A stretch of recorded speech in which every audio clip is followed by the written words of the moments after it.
Манай хүүхдийн эмнэлэг 200 ортой стандартаар бол одоо том төслийн хүчний дэглэлтийн үед бид нэр 140 ор илүү дэлгээд 340 орны хүчин чиглэлээр ажиллах төлөвлөгөөтэй байгаа. Тэгэхээр одоо яг байгууллагынхаа дотор яг тэр төлөвлөгөөнийхаа дагуу бид нар ажиллаад одоо нэг 320-оос 240 хооронд хүүхд хэлбэлзэж аваад ингээд явж байгаа. Өнөөдрийн байдлаар бол манайх нэг 326 хүүхдийн мэдээтэй байгаа. Тэгээд тэрний ер нь бол 80% нь том төслийн хүчний хүндрэлээр хүндэрж орж ирж байна гэсэн ийм тоо мэдээтэй байгаа. Ер нь манайх бол 2 тасаг одоо тасарч ажилладаг байгаа. Нэгдүгээр тасаг нь болохоор эндээ 140 ортой, хоёрдугаар тасаг нь Ахмадын 7-8 давхарт ингээд 60 ортойгоор. Тэгээд тэндээ одоо бид нар 90 ортой явж байна. Эндээ бол 200 эд ортой ингээ 326 ортоор өнөөдөр үйл ажиллагаа явагдаж байна. Зүгээр яг мэдээж одоо ингээд орд ийлээд ажиллаж байгаа учраас хүн хүчний асуудал бол хамгийн нэн тэргүүн тавигдаж байна. Бид нар бол яг байгууллагаас одоо дотрийн тасгасаа тарианы сувлагч хүүхд дээр хуучин ажиллаж байсан энэ гэсэн хүмүүсийг бас дайчлаад ингээд ер нь бол яг бид нар чинь 26 сувлагчтай, ээлжийн сувлагчтай. Тэр маань одоо мэдээж ингээ 2 тасаг ягаад 300 хүүхд болоод ирэхээр мэдээж хүрэлцэхгүй. Тэгээ байгууллагаас мэдээж тусламж аваад бас ажиллаж байна. Тэгвэл одоо цаашдаа ингээд бид 340 орны хэмжээнд ингээ ажиллах юм бол сувлагч бол бүр яалтчгүй дутуу байна. Бид нар эмчийн хувьд бол манайх 16 эмчтэй. Тэндээсээ хүлээх гаргалцмын эмчнийг тэгээд эрчим тэмцлэгээнийг бусд нь болохоор тасгай хариуцаад ингээд ажиллаж байгаа 2 хуваагдаад тэр 90 орон дээр бид нар 3 эмчил ажиллаж байна. 3 эмчт бол бас лагцаач байгаа. Энд ч гэсэн мэдээж 200 гарсан хүн дээр 10 хэдэн нэг 12 3 эмчлэгч эмчээр явна гэдэг чинь нэг эмчтэр бас л 26 30-аад хүн ингээд эмчлэх ийм маягтай явж байна. Яг зөв үйл болгоны ачааллыг бол дагаа сурснараа бол мэдээж бид нар өстой байдгаараа зүтгээд ажиллаж байна. Ер нь сувлагч нар одоо нэг сувлагч цалин багтаа гэдэг нодлонгоос эхлээд бас сувлагчийн цалин ялангуяа хүүхдтээр ажилладаг хүмүүсийн цалин сүлжээгээр бас нэмэгдсэн. Чамгүй харин сайн цалин авдаг болсон шүү дээ. Тэгэхээр одоо хүүхд рүүгээ хүмүүс бас мэрэгчээд одоо өөр мэрэгжлийн ажил хийдэг хүмүүс бол энэ хүүхдийн мэрэгжлийн чиглэл рүү бас суралцаад явбал өөрийнхөө эзэмшсэн мэрэгжлийг бас сайхан ахиулаад явах юм бол энд бас хүүхдийн энэ салбарууд дээр боломж байна гэсэн юмыг бас мэдээлэл дамжуулахад бас зүгээр их гэж бодож байна. 10 сар гараад бидний хэвтэлтийн ихэнх нь болохоор 5 хүртэлх насныхан байгаа. 5 хүртэлх насны дотроо 80% нь 0 насныхан эзэлж байгаа. 0 нас 1 хүртэлх нас гэсэн. Тэрэн дотроо одоо эрчим тэмцлэгээр манай дээр одоо 8 хүүхэд байх. Тэрний 7 нь 1 сар хүртэлх хүүхэд байна. 1 сараас 2 сарын хооронд хүүхдүүд байна. Тэгэхээр бага насны хүүхдийн өвчлөл илүү байна. Энэ том өвчний дэгдэлтэнд илүү өртөж байна гэдэг утгаараа их эцгүүдэд бас зөвлөмж хэрэгтэй байх. Дээрэс нь өрхийн мэрэгчлэлтэнгүүд одоо манай дээр ингээ орж иж байгаа хүүхдүүд 1 сар болчихсон хүүхэд 4 удаа эргэсэн байх хэрэгтэй. Гэтэл 4 удаагийн эргэлт нь дэвтэрэн дээр нь байхгүй, их эцэг нь очиж үзүүлэхгүй. Ийм юмнууд завсрын хувийн эмнэлгээр их явдаг байна хүмүүс. Тэгээ хүүхдэд хүндрүүлэх юмнууд маш их орж ирж байна. Тэгэхээр бага насны хүүхдийн энэ өвчлөлийг багасгахын тулд одоо зөвхөн эмнэлгийн мэрэгчлэлтэнгүүд байх ёсгүй. Их эцгүүд маш чухал анхаарах ёстой. Тэн дээр албан байгууллагч гэсэн анхаарах ёстой. Яагаад гэвэл одоо эндээс хэвтээд гарсан хүмүүс өвчилж эргэж хэвтэх асуудал бас байна. Тэрний юутай болоод тэгэхээр их одоо энд хэвтэж байгаа ч гэсэн сахиуруу дандаа эмээ өөнөр бараг байх гэдэг. Тэгэхээр настай хүмүүс бас энд өөрснөө ядарчин дээрээс нь хүүхдэд зөвхөн харахаас асрах үйл ажиллагаа чинь дутчих. Тэгэхээр албан газрууд ямар одоо өвлийн энэ бид нар төр бол бас давхар яг бид нартай сэтгэл нэгтэй байгаад одоо их эцгүүдийн хүүхдүүд өвчилж байгаа залуучуудыг бас нэг 5 хоног нэг цалинтай чөлөө өгдөг энэ төр гэл байдаг. Тэр бас дутагдaltaй байх шиг байгаа. Гарангуутаа нөгөө хүүхдээ орхиод ажилд орчдөг. Тэгэл эргээд хүүхдэн завсардаад эргээд өвчлөөд ирэх. Тэр нь өвчлөөд ирэхдээ мэдээж уушгины хатгалгаар энд дэмжлэгдсэн азлагаарш өөр одоо хоолоо молоонуулаад эргээд халуураад эргээд өөр төрлийнхээ вирусын хэлбэрийн юмд нүд мөдөн нухтаад ч юм уу хоолоо амс өгөөд ч юм уу тийм маягаар ингээд эргэн хэвтэлтүүд хөндөрч орж иж байгаа учраас энэ дээр их эцгүүд албан газрууд ер нь л одоо бүх хүмүүс л энэ хүүхдийн том төслийн хүчний хүндрэлийг хамт үргэлцээд явах ийм хэрэгтэй байна л гэсэн бодолтой. За жил болгон улирлын чанартай том төсвийн дэглэлт ихсдэг. За энэ улирал маань ерөнхийдөө 11 сараас 4 сар хүртэл үргэлжлэж байгаа. Тэр өнөөдрийн байдлаар бол хүүхэд нэлийн ихсэж байна.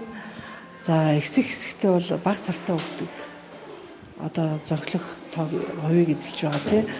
Манайх бол өнөөдөр хүүхдийн өвчин судлалын цэцэг бол 230 ортой 230 ороос өнөөдрийн байдлаар бол 260 хүүхэдтэй байна.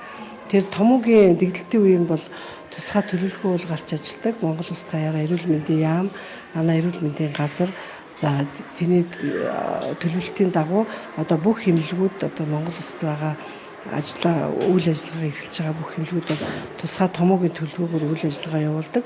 Төлөвлөгөө маань 9 сард гардаг.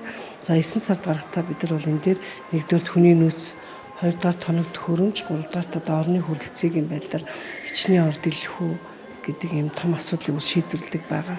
Тэр өнөөдөр манай эмнэлэг бол нийтдээ 300 орны одоо 300 хүүхэд авах одоо 300 орны хүчин чадлын ор дэлгэсэн байгаа тийм.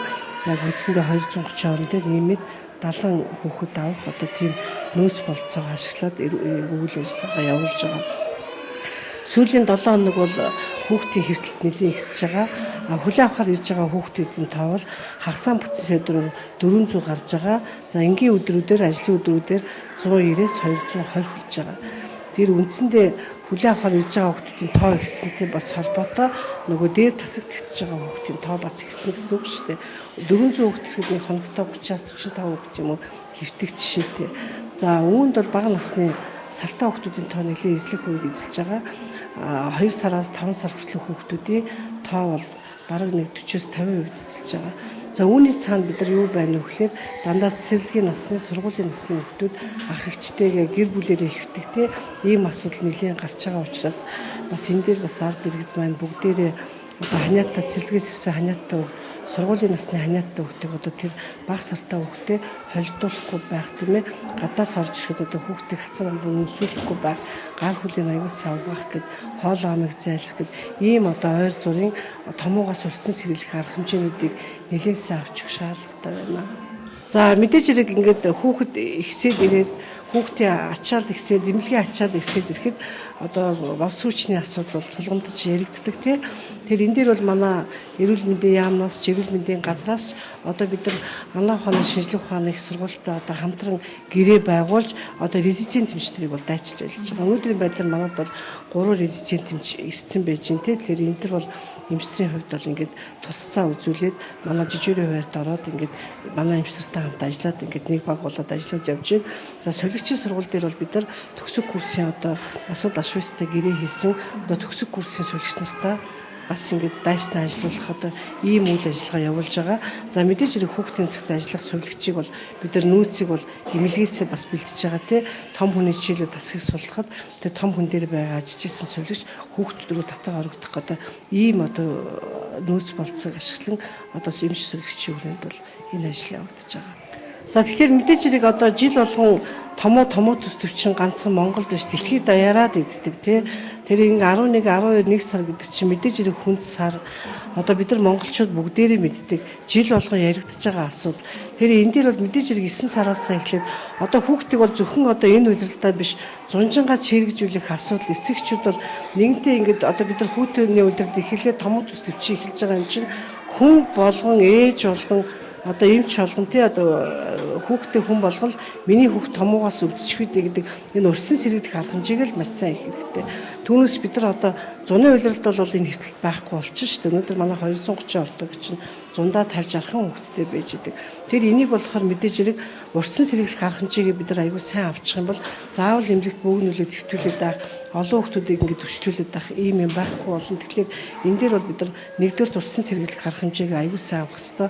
Хоёрдугаарт нэгэнтээ тэр айлд 2 3 хүүхэд байгаад тэр айлын хүүхэд өвдсөн байхад нөгөө гэртээ тусгаарлах асуудлыг маш сайн шийдэж өгөхгүй бол цэцэрлэгтээ 40 50 хүүхэдтэй олон хүүхэд бөөгнөрсөн цэцэрлэгт би хүүхдээ ханиад хүргчээд ханиатай хүүхдээ явуулаад ийн гэдэг чинь нэгдүгээр тэр 50 хүүхэд бүгдээрээ өвдөнө. Хоёрдугаар тэр олон хүүхдийн цаана байгаа гэрт нь байгаа нөө жижиг сартай хүүхдүүд ингээд өвдөж байгаа учраас хүн болгон өөрийн ухамсарын үүднээс миний хүүхд таниад хүргсэн юм чинь би гэртээ тусгаарлах ёстой гэдэг асуудлыг хүн болгон шийдэд өгчвөл энэ бас арга замыг бас шийдэж болох болов уу гэж бодож байна. За манай хүүхдээ энэ эмнэлэгт ирээд одоо өнөөдөртөө 7 хоног 8 хоног руу орж байна. Одоо сартай хүүхд байгаа.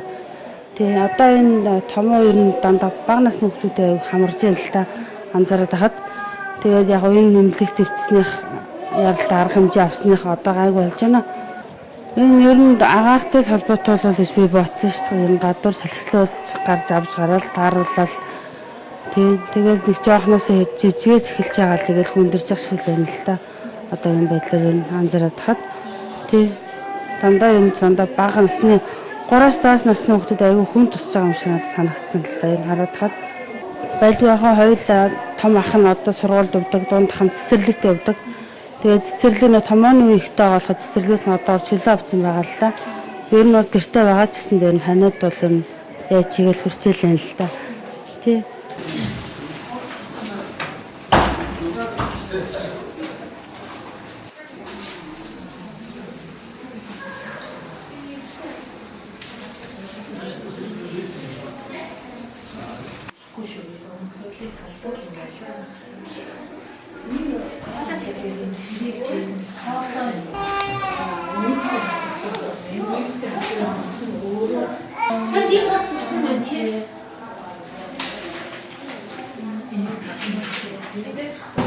Тэр санстай бүгд гарсан бол тэр санстай гаргаж ичээд уушгиалж хийж уушгаа идэхгүй уушиг юм болохгүй. Тэр учраас таниалга нэмжээж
Өнөөдрийн байдлаар 5 хүн төгтдөг эрчим дэмжлэг. Манайх энэ нэсэндээ Хүүхээр одоо ирэхээр зүгээр одоо юу гэдэг эмнэлэг гэхээр мэдээж тийм ойлголт байгаа л та. Одоо чинь нэг иймэрхүү сэлүүхэнтэй нэг балааданд нэг байхгүй юу.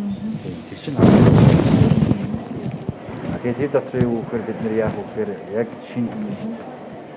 Тэгэхээр тэрийг бас ойлгох хэрэгтэй. Тэгээд яг тийм их шаардаад энийхэн дагуу юу гэдэг маш хэмжээний өргөдөл хондог.